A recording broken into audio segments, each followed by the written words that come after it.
अस्सलाम वालेकुम एवरीवन। आज हम एक्सपेरिमेंट परफॉर्म कर रहे हैं जो हमारे लैब मैनुअल में सेकंड एक्सपेरिमेंट है, generation and measurement of DC voltages.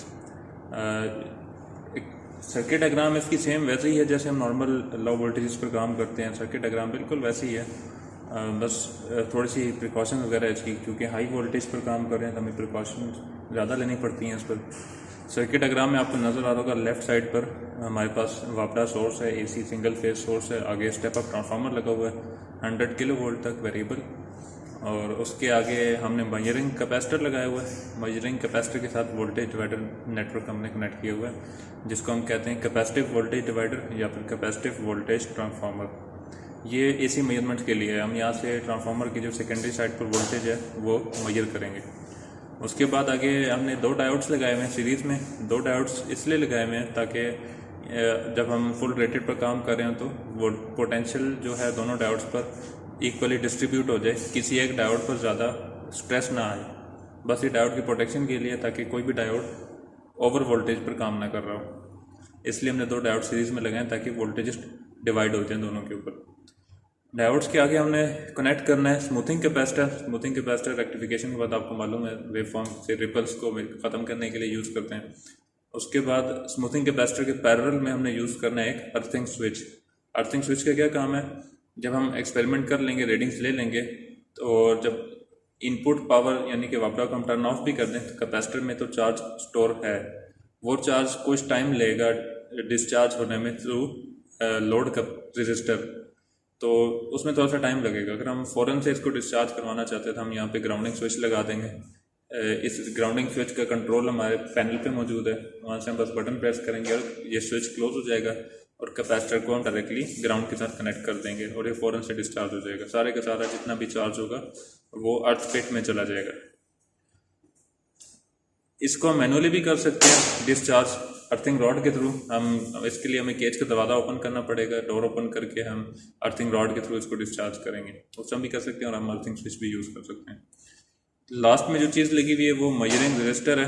एक रजिस्टर है, उसके साथ हमने पोटेंशियल डिवाइडर लगाया हुआ है जिसका हम रेजिस्टिव वोल्टेज डिवाइडर कह रहे हैं। कैपेसिटर के साथ हमने कैपेसिटिव वोल्टेज डिवाइडर लगाया था, रेजिस्टेंस के साथ हम रेजिस्टिव वोल्टेज डिवाइडर लगाएंगे। यहाँ पर हम वेवफॉर्म मेजर करेंगे, जो भी रेक्टिफाइड वेवफॉर्म होगी आउटपुट पर वो हम मेजर करेंगे। इस वेवफॉर्म में रिपल्स हमें नज़र आएंगे। अगर स्मूथिंग कैपेसिटर की वैल्यू कम है तो रिपल्स ज़्यादा नज़र आएंगे, अगर इसकी वैल्यू ज़्यादा है तो रिपल्स हमें कम नज़र आएंगे। और रिपल्स की कैलकुलेशन भी हमने करनी है कि फार्मूला में इंसर्ट करेंगे कैपेसिटर की वैल्यू, फ्रीक्वेंसी की वैल्यू, तो उससे हमें पता चल जाएगा कि रिपल्स हमारे कितने हैं। ये measuring resistor as a load भी काम कर रहा है एक तरह से। इसके साथ हम एक्सटर्नल मजीद लोड भी लगा सकते हैं। इसकी अगर मैं मेजरिंग रजिस्टर की जगह मेजरिंग कैपेसिटर लगा दूंगा यहाँ पर और यहाँ पर वोल्टेज रीड करने की कोशिश करूँगा तो वो मुझे सिर्फ और सिर्फ रिपल वोल्टेज दिखाएगा, डीसी कंपोनेंट को वो, क्योंकि कैपेसिटर डीसी वैल्यू को फ्लो नहीं करने देता। तो होगा क्या कि वो हमें सिर्फ और सिर्फ जो रिपल वोल्टेज है वो दिखाएगा। तो वो भी हम करके देख लेंगे। फिलहाल हमने जो सर्किट पैचअप किया है उसमें हमारे पास ट्रांसफार्मर है, मेजरिंग कैपेसिटर है पैरेलल में और 2 डायोड्स सीरीज में, और डायोड्स के आगे हमने स्मूथिंग कैपेसिटर अभी नहीं लगाया। सिर्फ हम देखना ये चाह रहे हैं कि विदाउट स्मूथिंग जो वेवफॉर्म जनरेट होती है, जो हाफ वेव रेक्टिफायर की वेवफॉर्म होती है, वो किस तरह की होती है। इस सर्किट में पहले हम वो मेजर करेंगे, उसके बाद स्मूथिंग कैपेसिटर लगाएंगे और देखेंगे रिपल कितना कम हो गया। जो वेवफॉर्म हम जनरेट करते जाएंगे उसको हम साथ साथ सेव भी करते जाएंगे ऑसिलोस्कोप में और न्यू वेवफॉर्म के साथ कंपेयर भी करते जाएंगे। पहले मैं आपको एक्सपेरिमेंटल सेटअप दिखा देता हूँ। तो ये हमारा एक्सपेरिमेंटल सेटअप है। सबसे पहले हमारे पास ट्रांसफार्मर, जो हम पहले भी देख चुके हैं, ट्रांसफार्मर के साथ ये हमारे पास ट्रांसफार्मर है। ट्रांसफार्मर के साथ आउटपुट पे हमने डायोड लगाया हुआ है, ये सिंगल डायोड है। उसके बाद सेकंड डायोड हमने कनेक्ट किया हुआ है। ये 2 डायोड हमने सीरीज में लगाए हैं ताकि हमारा जो भी पोटेंशियल डिफरेंस है दोनों के ऊपर इक्वली डिवाइड हो जाए। तो ये नीचे चीज़ आपको नजर आ रही है, इसको हम कहते हैं इंसुलेटिंग रॉड। ये हम सपोर्ट के लिए यूज़ करते हैं। जब भी हमें कोई सर्किट बनाना है तो हम इंसुलेटिंग रॉड्स का यूज़ करेंगे सपोर्टिंग के लिए। ये जो चीज़ ऊपर लगी हुई है इसको कहते हैं शील्डिंग कप। इसको हम शील्डिंग कप भी कहते हैं, इसको हम शील्डिंग रिंग भी कहते हैं। ठीक है, ये हम क्यों यूज़ करते हैं? जब हम हाई वोल्टेज पर काम कर रहे होंगे तो हमारे कोरोना डिस्चार्ज, कोरोना लॉसेज बहुत ज़्यादा क्रिएट होने लग जाते हैं। तो उन चीज़ों को मिनिमाइज करने के लिए हम ये शील्डिंग कप यूज़ करते हैं, और यही शील्डिंग कप हम ग्राउंडिंग स्विच के साथ भी अटैच करते हैं। ये कनेक्टिंग कप है, ये शील्डिंग कप है, ये इंसुलेटिंग रॉड है, और सबसे बॉटम पे फ्लोर पेडेस्टल है, और दो फ्लोर पेडेस्टल्स को कनेक्ट करने के लिए दरमियान में स्पेसिंग बार यूज करते हैं एल्यूमिनियम की।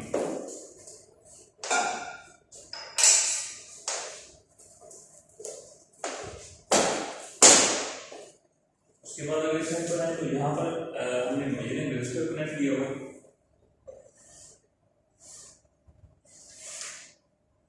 ये मेजरिंग रजिस्टर और इसके बॉटम में जो हमने चीज कनेक्ट की है ये वोल्टेज डिवाइडर है, ये रेजिस्टिव वोल्टेज डिवाइडर है। इसको हम यूज करते हैं पोटेंशियल को डिवाइड करने के लिए। ये जो इसकी लीड हमने डायरेक्टली कनेक्ट की है अपने पैनल पर मीटर्स के साथ। इस रेजिस्टिव वोल्टेज डिवाइडर पर हम डीसी वोल्टेज मेजर करेंगे, और यहाँ पर अगर आपको मैं दिखाऊं तो हमने मेजरिंग कैपेसिटर कनेक्ट किया हुआ है। ये मेजरिंग कैपेसिटर है जो हम पहले भी पिछले एक्सपेरिमेंट में भी देखा था हमने। ये डायरेक्टली कनेक्टेड है ट्रांसफार्मर की सेकेंडरी वाइंडिंग के साथ, और इसके साथ भी हमने वोल्टेज डिवाइडर कनेक्ट किया हुआ है जो कि कैपेसिटिव वोल्टेज डिवाइडर है। इसके साथ भी हमने वोल्टेज डिवाइडर कनेक्ट किया हुआ है जो कि कैपेसिटिव वोल्टेज डिवाइडर है। इन दोनों वोल्टेज डिवाइडर्स से जो कनेक्शन लीड्स जा रही हैं हमारे पैनल तक जा रही हैं। एक से हम डीसी मेजरमेंट ले रहे हैं, दूसरे से हम एसी मेजरमेंट ले रहे हैं।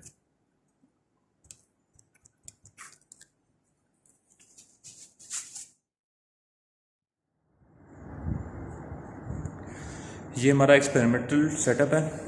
एक चीज़ जिसमें अगर आप नोट करेंगे तो हमने अर्थिंग रॉड को अपने सेटअप के साथ कनेक्ट किया हुआ है। जितनी देर में केस के अंदर था, तो जब मैं एक्सप्लेन भी कर रहा था इक्विपमेंट को, तो अर्थिंग रॉड डायरेक्टली कनेक्टेड था हमारे एक्सपेरिमेंटल सेटअप के साथ। जो कनेक्टिंग रॉड है उसके साथ कंटिन्यूसली इन कांटेक्ट था।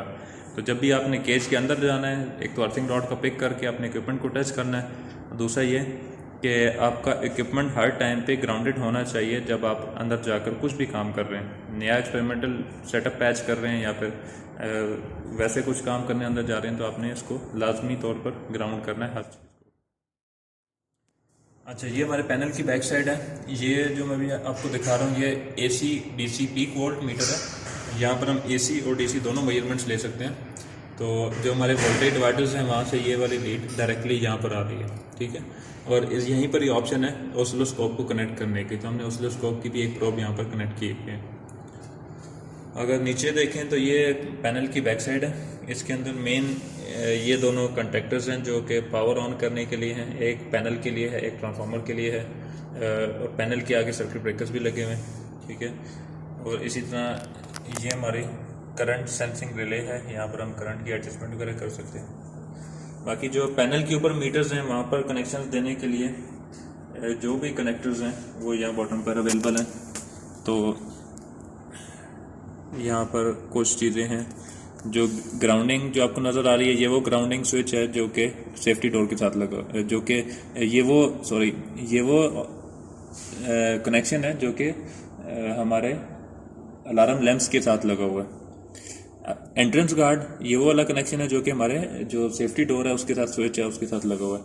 प्लग पावर सप्लाई ये वो है जिसके साथ हम अपने ऑसिलोस्कोप और AC DC वोल्ट मीटर को ऑपरेट कर रहे हैं।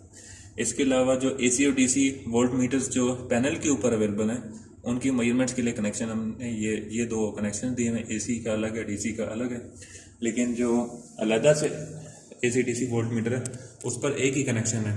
ये ऑटोमेटिकली डिटेक्ट कर लेता है कि अब AC सिग्नल आ रहा है या DC सिग्नल आ रहा है, ठीक है। बंद है। अच्छा, तो अभी मैं आपको परफॉर्म करके दिखा रहा हूँ रेक्टिफिकेशन का एक्सपेरिमेंट विदाउट स्मूथिंग कैपेसिटर। तो इसकी कैरेक्टरिस्टिक्स वैसी ही हैं जैसे हमारे पास लो वोल्टेज पावर सप्लाईज में जैसे होती हैं। तो मैं पावर ऑन कर रहा हूँ, वोल्टेज बढ़ा रहा हूँ।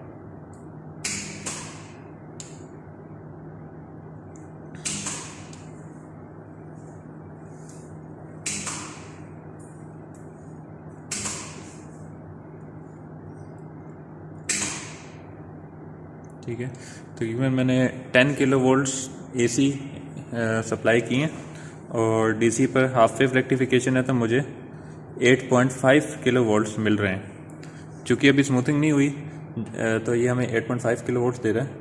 स्मूथिंग होने के बाद ये जो फुल वेव रेक्टिफिकेशन है उसमें तो 2 टाइम्स वोल्टेज ज़्यादा आते हैं। स्मूथिंग के बाद फुल वेव रेक्टिफिकेशन में तो मैं यहाँ पर 10 वोल्ट्स दे रहा हूँ, 10 किलो वोल्ट्स इनपुट दे रहा हूँ, तो आउटपुट पे 10 kilo volts multiplied by square root 2 होकर मिलेंगे वोल्टेजेस। यहाँ पर भी जब हम स्मूथिंग कैपेसिटर लगाएंगे तो ये जो रिपल है हमारा ख़त्म हो जाएगा, वेव फॉर्म स्मूथ हो जाएगी और हमारी वेव फॉर्म पीक वैल्यू के करीब आ जाएगी, तो हमारे वोल्टेज जो हैं वो स्क्वायर रूट 2 टाइम्स ज़्यादा आएंगे। ठीक है, इस वेव फॉर्म को सेव करते हैं।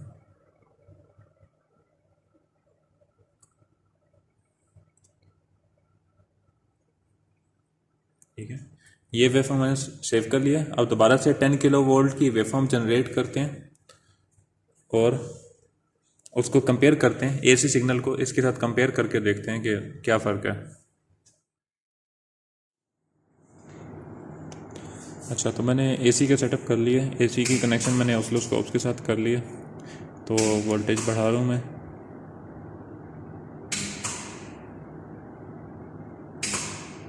ठीक है, तो ये एसी की वेवफॉर्म है। तकरीबन हमने 7 kilo volt AC 10 kilo volt हमने एसी रखा था और उसके अगेंस्ट हमने रेक्टिफाइड वेवफॉर्म देखी थी। तो अभी ऑलमोस्ट मैंने 10 किलो वोल्ट एसी दोबारा रख लिया और उसके अगेंस्ट वेवफॉर्म हम देख रहे हैं। तो वेव इंस्पेक्टर में जाकर हम इसकी ज़रा डिटेल्ड एनालिसिस कर सकते हैं।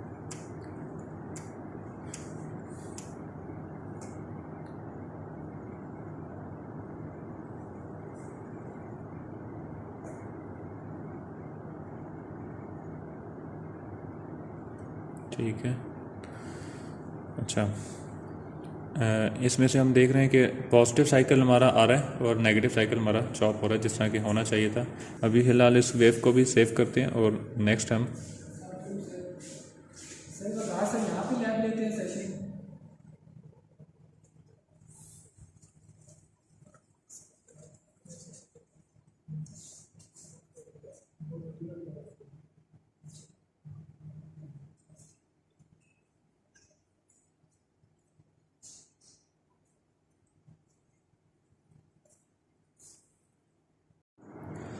अच्छा, ये अभी एसी वेव फॉर्म मैं मेजर कर रहा हूँ, उसको मैंने थोड़ा सा मूव करके कंपैरिजन के लिए ऊपर उसमें प्लॉट कर दिया।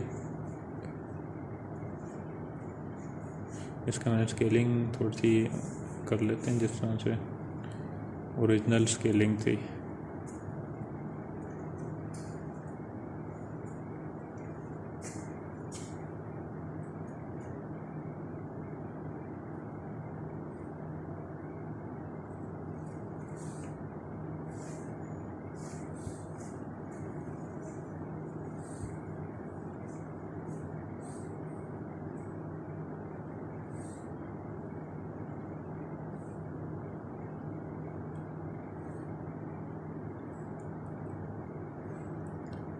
ठीक है, अभी आपको ऐसे लगेगा थोड़ा सा जैसे इसमें स्मूथिंग का इफेक्ट आ रहा है, लेकिन इन एक्चुअल स्मूथिंग नहीं है क्योंकि हमने मेजरिंग कैपेसिटर लगाया हुआ उसका इफेक्ट आ रहा है। इस वेवफॉर्म को भी सेव कर लेंगे।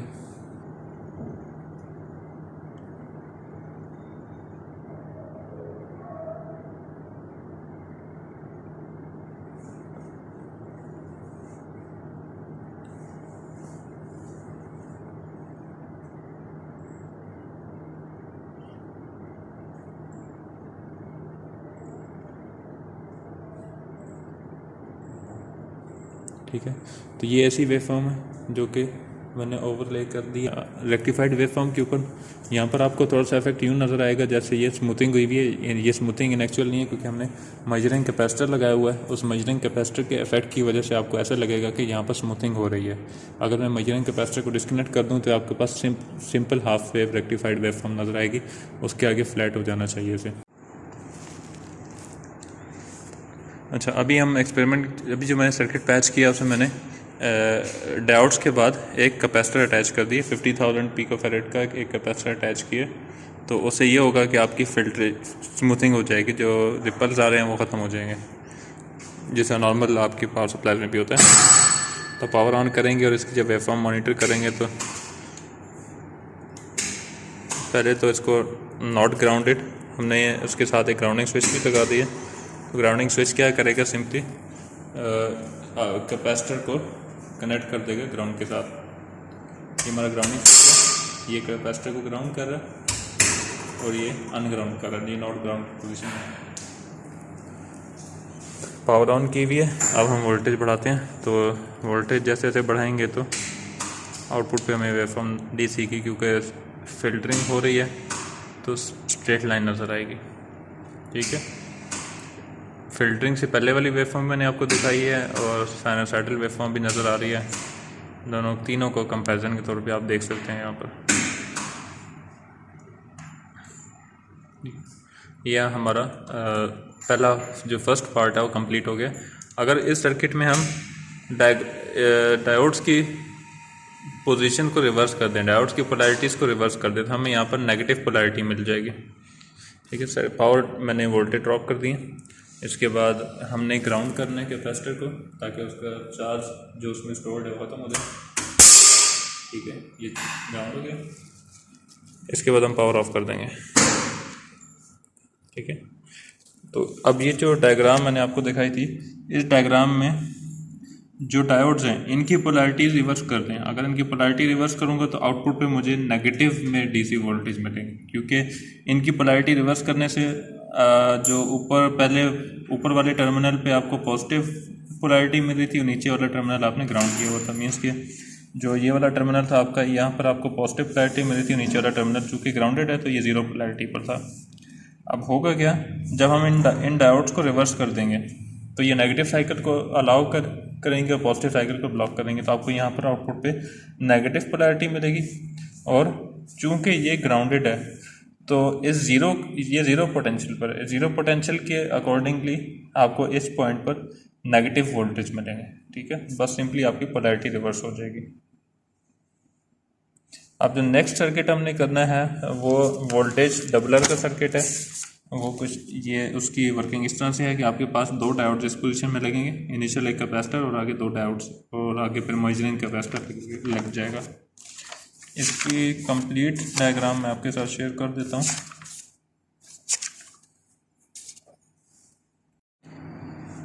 अच्छा, ये कंप्लीट डायग्राम है वोल्टेज डबलर सर्किट की।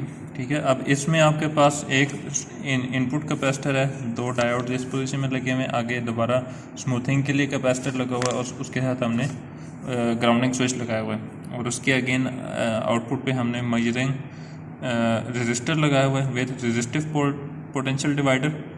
और उसके साथ साथ यहाँ तक हमारा पार्ट एक ख़त्म हो जाएगा, वोल्टेज डबलर का सर्किट यहाँ ख़त्म हो जाएगा। उसके बाद जो नेक्स्ट हमने करना है वो ये करना है कि पोलैरिटी का इफेक्ट देखना है ऑन पॉइंट और plane electrode, point to plane electrode जो हमने फर्स्ट लैब में भी देखा था, इनके ऊपर हमने पोलैरिटी का इफेक्ट देखना है कि पोलैरिटी से इनके ऊपर क्या इफेक्ट आएगा। फ्लैश ओवर्स जनरेट होंगे, डिफरेंट हम रीडिंग्स लेंगे, रीडिंग्स लेने के बाद हम ये ग्राफ प्लॉट करेंगे। इसमें हमें पता चलेगा कि हम पोलैरिटी रिवर्स कर दें, म्यूज़ के डायोड्स की पोजीशन को रिवर्स कर दें तो क्या होगा, नेगेटिव पोलैरिटी में फ्लैश ओवर्स की कितने वोल्टेजेस पर होंगे और पॉजिटिव पोलैरिटी पर फ्लैश ओवर कितने वोल्टेजेस पर होंगे। ठीक है, तो इस तरह का ग्राफ हमारे पास बनेगा। डिस्टेंस जितना बढ़ाते जाएंगे उतना ज़्यादा वोल्टेज हमारे बढ़ेंगे, लेकिन पॉजिटिव पोलैरिटी यूज़ करेंगे तो हमें जितना डिस्टेंस बढ़ाएंगे वोल्टेजेस हमारे बढ़ते जाएंगे, लेकिन उनके अंदर इंक्रीज़ कम होगा, वोल्टेज में इंक्रीज़ कम होगा। लेकिन अगर हम नेगेटिव पोलैरिटी यूज़ कर रहे हैं और पॉजिटिव को हमने ग्राउंड किया हुआ है तो फिर ग्राफ के मुताबिक नज़र आ रहा है कि जितना ज़्यादा डिस्टेंस बढ़ाते जाएंगे कंपैरेटिवली यहाँ पर वोल्टेजेस हमें ज़्यादा देने पड़ेंगे फ्लैश ओवर करवाने के लिए। इसके पीछे भी पूरी थ्योरी है, वो मैं लेक्चर वीडियो में कवर कर दूंगा। फिलहाल इस सर्किट को पैच करते हैं, उसके बाद मैं आपको डेमो दिखाता हूँ। अच्छा, तो अभी हमने ये वोल्टेज डबलर सर्किट पैच किया हुआ है। मैं आपको इसकी सर्किट डायग्राम दिखाता हूँ, फिर इसकी पैचिंग भी समझा देता हूँ कि हमने कैसे की हुई है।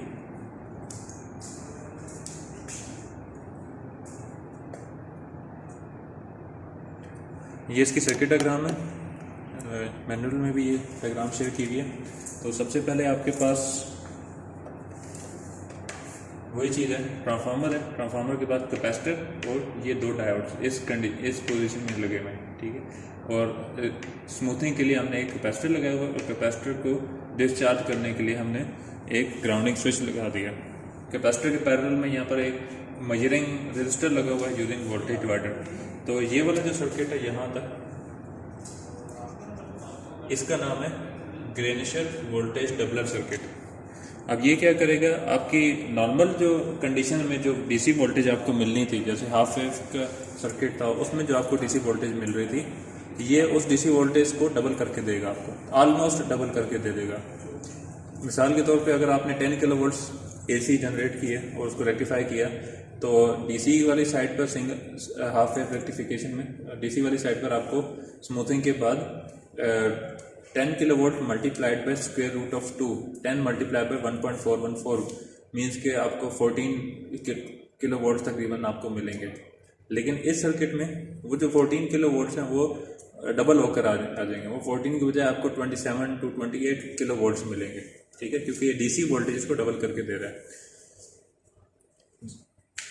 सबसे पहले तो हमने इस सर्किट की वेरिफिकेशन करनी है कि हमें ये वोल्टेज डबल प्रोवाइड कर रहा है कि नहीं कर रहा। उसके बाद हमने पोलैरिटी इफेक्ट देखना है। पोलैरिटी इफेक्ट से मुराद ये है कि अभी इस कंडीशन में ये डीसी पोलैरिटी यहाँ पर पॉजिटिव जनरेट कर रहा है और ये ग्राउंड है, तो ये तो न्यूट्रल या 0 वोल्ट पर है, ठीक है। तो पहले हमने पॉजिटिव पोलैरिटी का इफेक्ट देना है पॉइंट टू प्लेन इलेक्ट्रोड, ठीक है। पॉइंट इलेक्ट्रोड, प्लेन इलेक्ट्रोड मैं पहले आपको दिखा चुका हूँ। तो R2 जो लगा हुआ है ये प्रोटेक्शन रेजिस्टेंस है, ताकि वो सर्किट इसको एज अ शॉर्ट सर्किट ना देखे जब यहाँ पर फ्लैश ओवर अकर होगा। तो सबसे पहले हमने चेक करना है पॉजिटिव पोलैरिटी के लिए, इस पॉइंट पर पॉजिटिव पोलैरिटी होगी और ये वाला आपका 0 पोटेंशियल पर है। इस केस में क्या होगा, जैसे जैसे आप डिस्टेंस बढ़ाते जाएंगे आपके पास फ्लैश ओवर की जो वोल्टेज है, ब्रेकडाउन वोल्टेज, वो बढ़ती जाएगी। हमने डिस्टेंस वर्सेस वोल्टेज के ग्राफ प्लॉट करना है 10, 20, 30, 40 और 50 मिलीमीटर्स पर। फॉर एग्जांपल 10 किलो वोल्ट के अगेंस्ट आपने रीडिंग 10 मिलीमीटर के अगेंस्ट आपने रीडिंग ली, 20 के अगेंस्ट एक सेकंड रीडिंग लेंगे, 30 के अगेंस्ट रीडिंग लेंगे, इसी तरह 40, इस तरह 50, तो आपके पास एक ग्राफ बन जाएगा इस तरह का कुछ। फिर हमने क्या करना है, पोलैरिटीज़ को रिवर्स करना है। अब वो रिवर्स कैसे करना है, इस डायोड को हमने उल्टा करके लगा देना है और ये वाला डायोड भी हमने रिवर्स करके लगा देना है। उस कंडीशन में यहाँ पर आपको नेगेटिव पोलैरिटी मिलेगी, ये ग्राउंड पोटेंशियल पे है, इसके रेफरेंस पे जब आप ये मेजर करेंगे तो नेगेटिव वैल्यूज़ आपको मिलेंगी। तो आपके जो पॉइंट इलेक्ट्रोड है इसको भी यहाँ नेगेटिव पोलैरिटी मिलेगी। अब जब नेगेटिव पोलैरिटी मिलेगी तो थोड़ा सा बिहेवियर चेंज हो जाएगा। आप 10 मिलीमीटर पर मेजर करेंगे तो हो सकता है आपको कुछ वोल्टेज ज़्यादा मिले, 20 पे मेजर करेंगे तो थोड़े और ज़्यादा, 30 पे मेजर करेंगे तो और ज़्यादा ब्रेकडाउन वोल्टेज मिलेंगे। इस तरह जितने ज़्यादा डिस्टेंस बढ़ाते जाएंगे ब्रेकडाउन वोल्टेजेस आपके ज़्यादा मिलेंगे।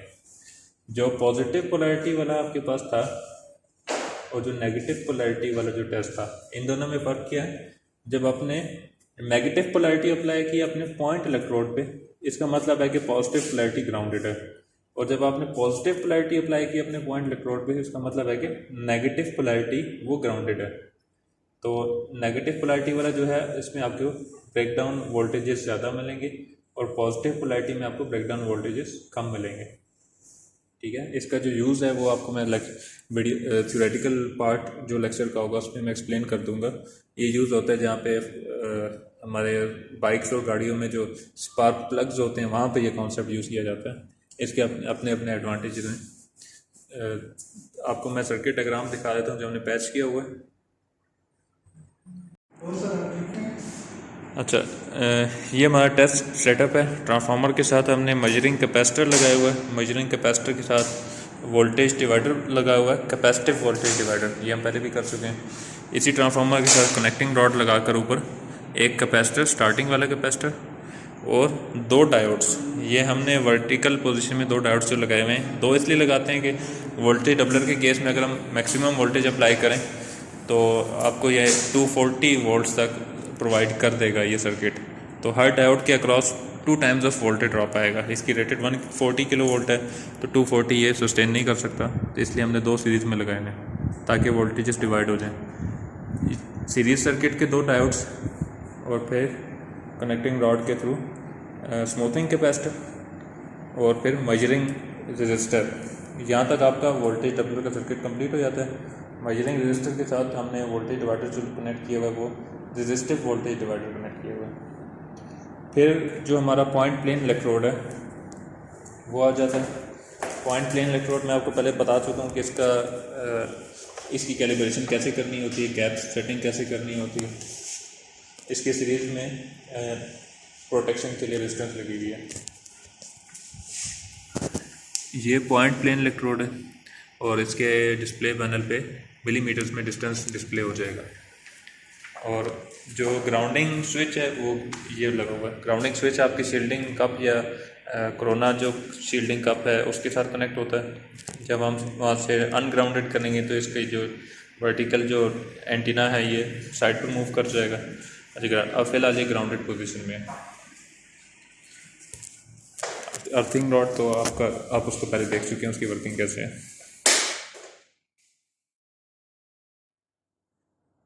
अच्छा, अभी हम कंटिन्यू कर रहे हैं एक्सपेरिमेंट अपना। 10 मिलीमीटर गैप स्पेसिंग रखी हुई हमने और नेगेटिव पोलैरिटी को हमने ग्राउंड किया हुआ है, पॉजिटिव पोलैरिटी को हमने पॉइंट इलेक्ट्रोड पर अप्लाई किया हुआ है। क्योंकि पावर ऑन की हुई है, वोल्टेज बढ़ा रहा है आसपास से।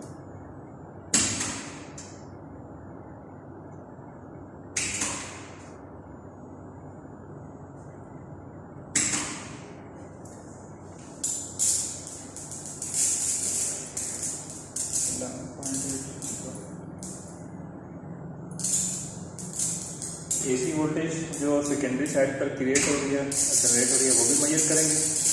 और जो कि अभी 5.3 किलो वोल्ट है एसी, उसके अगेंस्ट डीसी में मिल रही है 12.8 kilo volt, almost 12.9 kilo volt है।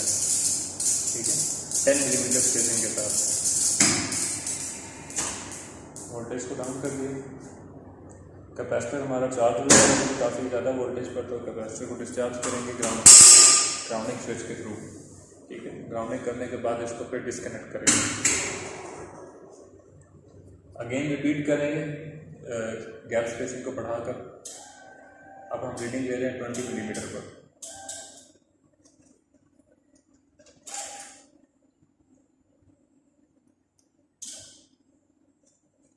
पावर ऑन कर रहे हैं।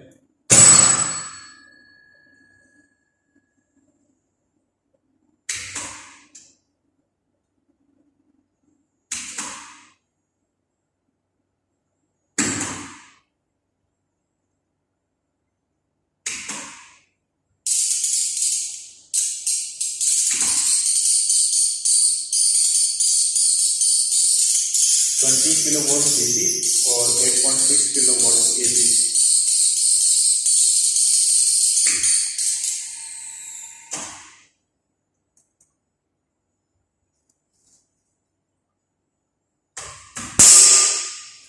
कैपेसिटर को हमने ग्राउंड कर दिया, उसका चार्ज उसके कैपेसिटर को हमने डिस्चार्ज कर दिया। आप थर्ड रीडिंग दे रहे हैं 30 मिलीमीटर पर।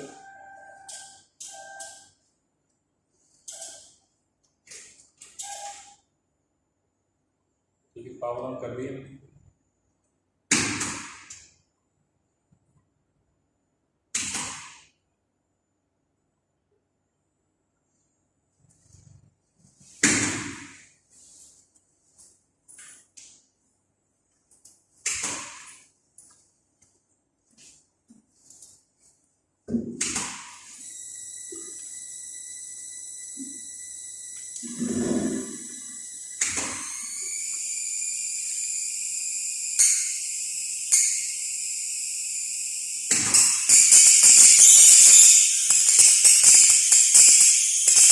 किलो वोल्ट डीसी और 11.2 kilo volt AC.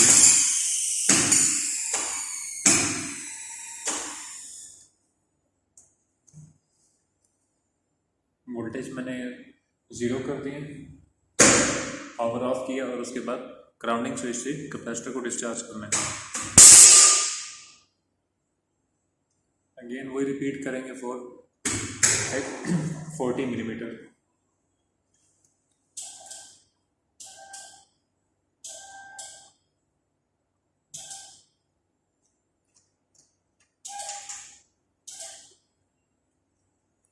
Power on कर रहे हैं।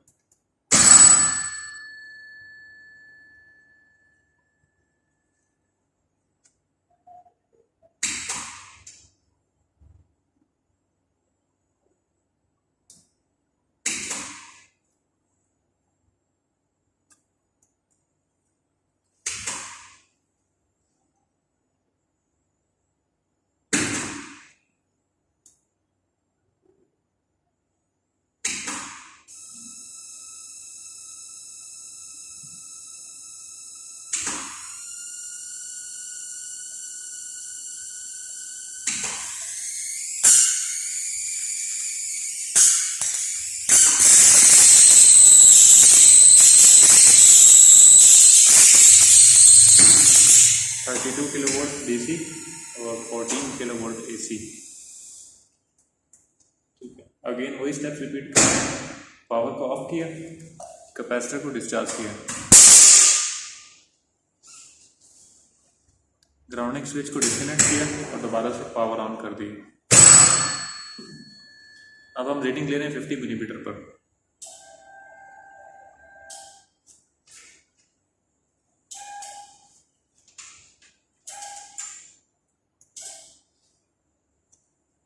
पावर ऑन कर दिए और अगेन वो स्टेप्स रिपीट करने हैं। वोल्टेज को आहिस्ता आहिस्ता बढ़ाएंगे जब तक कि हमारा फ्लैश ओवर नहीं हो जाता।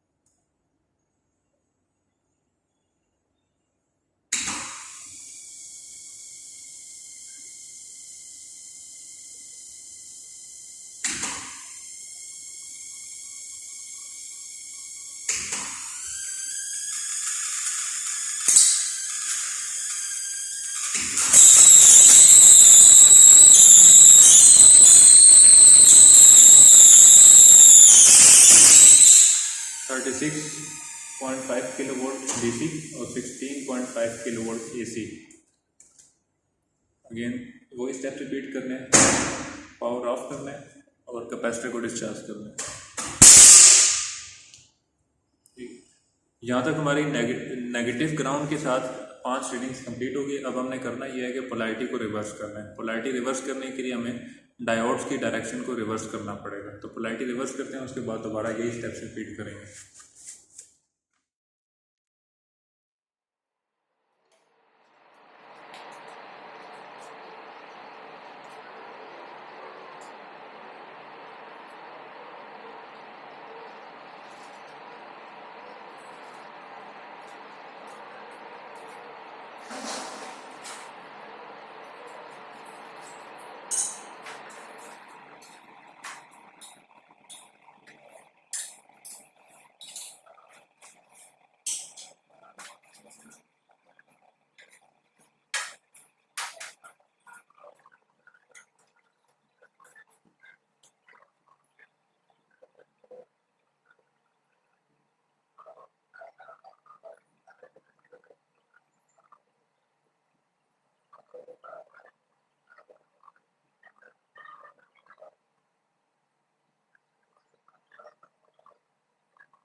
तो अभी हम पॉजिटिव पोलैरिटी को ग्राउंड करने लगे हैं और नेगेटिव पोलैरिटी को पॉइंट के ऊपर अप्लाई करेंगे। पहले हमने पॉइंट इलेक्ट्रोड पे पॉजिटिव पोलैरिटी कनेक्ट की हुई थी और नेगेटिव पोलैरिटी को ग्राउंड किया हुआ था। तो इस सेटअप के लिए हमने सिर्फ चेंजिंग्स क्या किए हैं, जो डायोड्स थे उनकी पोजीशन को हमने रिवर्स कर दिया। पहले ये डायोड इसका जो एनोड कैथोड जो जिस पोजीशन में थे हमने उनको रिवर्स कर दिया। ये दोनों डायोड्स भी ठीक है, इन दोनों डायोड्स को रिवर्स किया और जो सीरीज़ कनेक्शन में डायोड्स लगे हुए थे उन दोनों को भी रिवर्स कर दिया। बाकी सेट हमारा सेम वैसे ही है, बस हमने ऊपर एक कोरोना शील्डिंग प्लेट्स लगा दी हैं ताकि, क्योंकि इस दफ़ा हमारी वोल्टेजेस जो हैं वो काफ़ी ज़्यादा वैल्यू तक जाएंगी, तो कोरोना डिस्चार्जेस को मिनिमाइज़ करने के लिए हमने कोरोना शील्ड्स भी लगा दी हैं। बाकी सेटअप हमारा वैसे ही है। स्मूथिंग कैपेसिटर अपनी जगह पर है, मेजरिंग रजिस्टर अपनी जगह पर है, प्रोटेक्शन रेजिस्टेंस अपनी जगह पर है, इसी तरह हमारा जो टेस्ट ऑब्जेक्ट है वो भी अपनी जगह पर है और जो एसी मेजरमेंट्स हम ले रहे हैं वो भी उसी तरह अपनी जगह पर लगे हुए। सिर्फ हमने जो चेंजिंग्स की है, जो 4 डायोड्स हमने लगाए हुए थे, एक वर्टिकल जो पैरेलल में लगे हुए थे और एक सीरीज कनेक्शन में जो लगे हुए थे, चारों की हमने डायरेक्शन रिवर्स कर दी है। इससे हमें इस कनेक्शन में पॉजिटिव पोलैरिटी ग्राउंड है और नेगेटिव पोलैरिटी हम आउटपुट पर लेकर अपने टेस्ट ऑब्जेक्ट पर अप्लाई कर रहे हैं।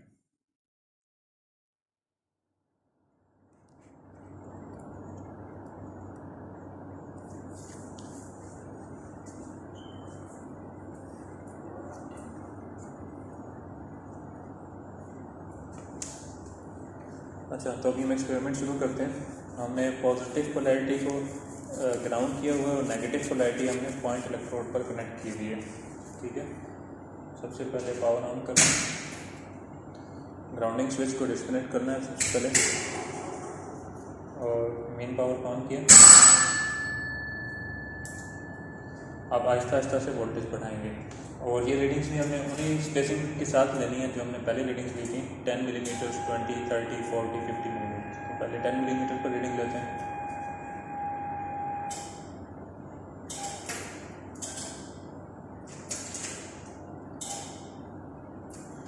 मिलीमीटर पर रीडिंग ले रहे हैं और आहिस्ता आहिस्ता वोल्टेज बढ़ाएंगे।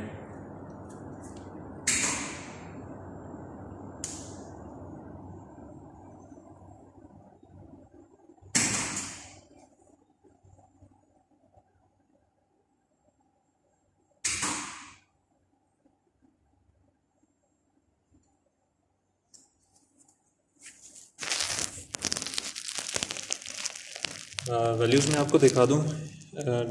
एसी पर जो हमें वोल्टेज मिल रहे हैं वो है 3.5 किलो वोल्ट्स और डीसी पर जो हमें वोल्टेज मिल रहे हैं वो है -8.54 किलो वोल्ट्स, क्योंकि हमने पोलैरिटी रिवर्स की हुई है। पॉजिटिव पोलैरिटी को हमने ग्राउंड किया हुआ है और उसके रिस्पेक्ट से जब हम नेगेटिव पोलैरिटी को मेजर कर रहे हैं तो हमें नेगेटिव वैल्यू ही मिलेगी। -8.5 किलो वोल्ट्स डीसी में मिल रहे हैं।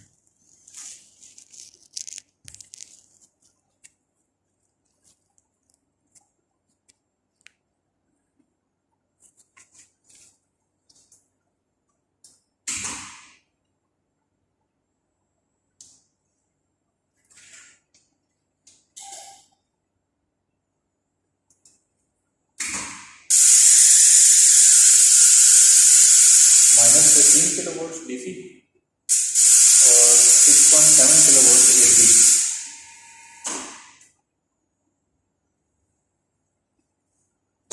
पावर ऑफ करना है, कैपेसिटर को डिस्चार्ज करवाना है, ग्राउंडिंग स्विच को डिस्कनेक्ट किया, अगेन पावर ऑन की और डिस्टेंस को इंक्रीज करके सेकंड रीडिंग लेनी है।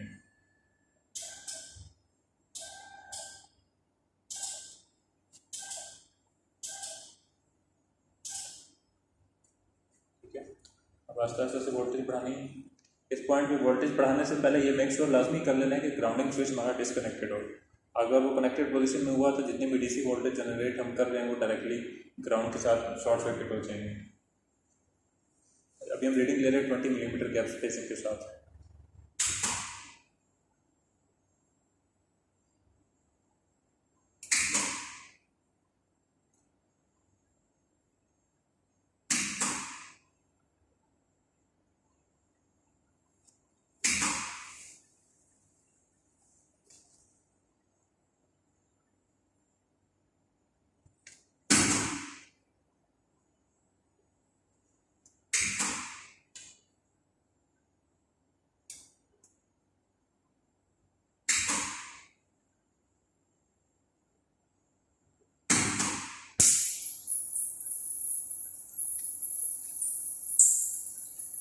-33.2 किलो वोल्ट्स DC साइड पर है और 15.5 किलो वोल्ट्स AC साइड पर है।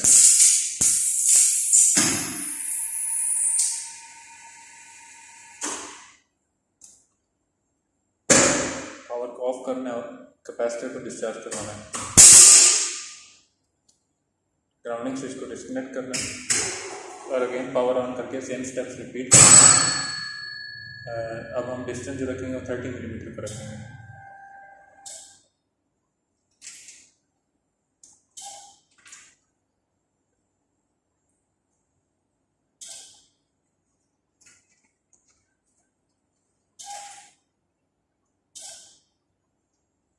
ठीक है, तकरीबन 30 मिलीमीटर का है। पावर ऑन कर लिया और अब वोल्टेज को आहिस्ता आहिस्ता से बढ़ाएंगे।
दोबारा रिपीट कर, एक्यूरेट रीडिंग नहीं आती।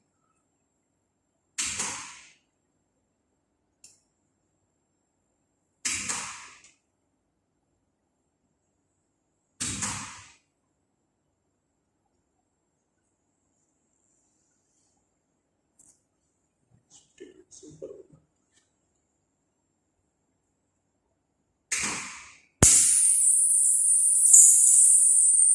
-52.7 DC साइड पर है और 21 किलो वोल्ट AC साइड पर है।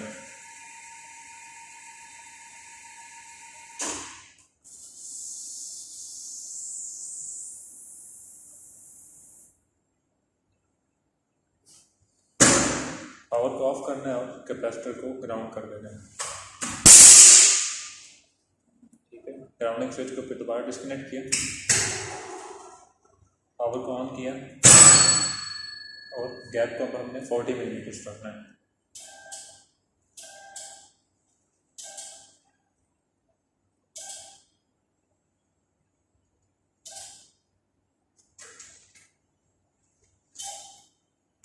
ठीक है, आहिस्ता आहिस्ता से वोल्टेज बढ़ाएंगे।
-70 किलो वोल्ट DC और 27.8 kilovolt AC।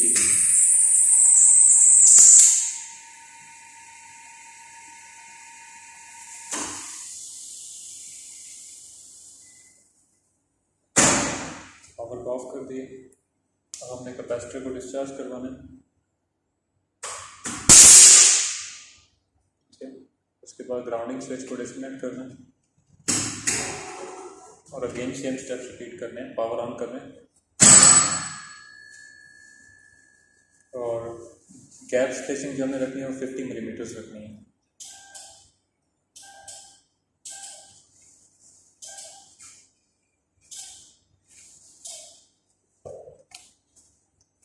Aahista Aahista voltage बढ़ाएंगे।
-80 किलोवोल्ट,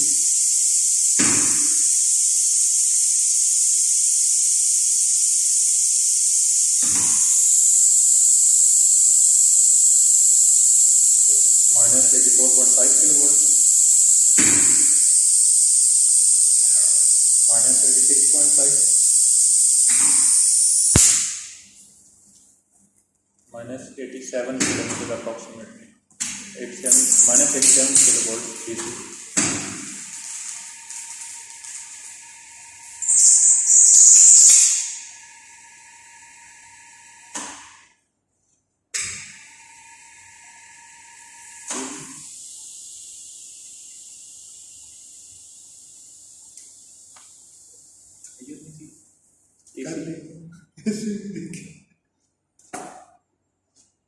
एसी निकाल।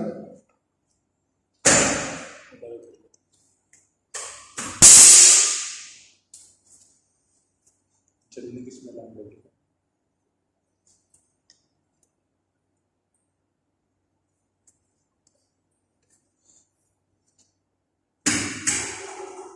बस